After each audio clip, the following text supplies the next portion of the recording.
Meron kasing value yung lumaki ka sa hirap. Huwag naman yung lumaki ka sa karukhaan, kung pwede namang hindi ganon. Pero dapat kahit maginhawa kayo, kahit meron kayong means, ang mga bata dapat bigyan ng konting hirap, responsibility sa bahay.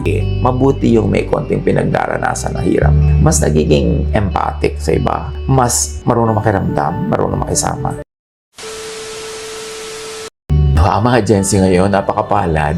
Ang dami nilang freedom. Di ba, mga magulang ngayon, hindi na ganun kahigpit kung anong oras ka uuwi. Pwede bang may manligaw na sa'yo o may ligawan ka? Ito dapat ang kursong pag-aaralan mo. Hindi na ganun ang mga magulang ngayon eh. Kung sasabihin mong iba na ang Gen Z, ang totoo niyan, iba na ang mga magulang ngayon. Usually, nagdusa sila sa mga sobrang istriktong magulang nila noon. At isinumpa nila sa lahat ng puno ng kakawate, hindi ko papalakihin ang anak ko the way na pinalaki ako. Kaya bago ang style nila ngayon. Kaya bago ang Gen Z mo kasi bago ang paraan ng pagpapalaki ng magulang. Pero, ang dami nilang freedom. Ang point ko lang, gamitin nila sa pinakatama para hindi sila ma-damage for life while they are young.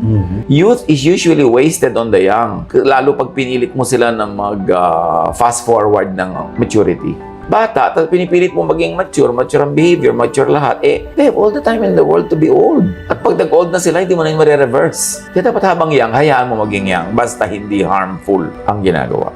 Pinalaki silang ganun eh. Sabi ko kasi, magulang yan. Reaction yan ng mga bata sa kung paano sila pinalaki. So, meron ding downside yung pinahirapan ko ng magulang ko noon, so hindi ko papahirapan na anak ko ngayon. Yung sabi nga ni Balagtas, diba, ang laki sa layaw. Karaniway hubad, sabay at muni, sa hatolay salat. Masaklap ang bunga ng maling paglingap, habag ng magulang sa irog na anak. So, minsan sobrang loving naman yung mga magulang. Sobrang pinaginhawa yung buhay ng mga bata.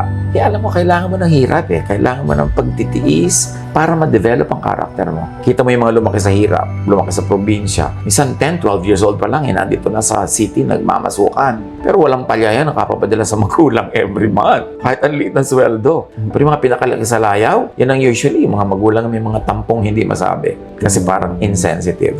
Meron kasing value yung lumaki ka sa hirap. Huwag naman yung lumaki ka sa karukhaan, kung pwede namang hindi ganon. Pero dapat kahit maginhawa kayo, kahit meron kayong means, ang mga bata dapat bigyan ng konting hirap, responsibility sa bahay. Yung household chores, kahit meron ka isang batalyong katulong, dapat may household chores. Character development yun eh, hindi lang yung labor. And there is something very mysterious about going through suffering. It usually makes you a good person. Sometimes it breaks you. Nasa sa'yo yan if we will make it break you or make you. Pero mostly, pagka hindi naman sobrang talaga nakakagiba ng buong psyche, mabuti yung may konting pinagdaranasan na hirap.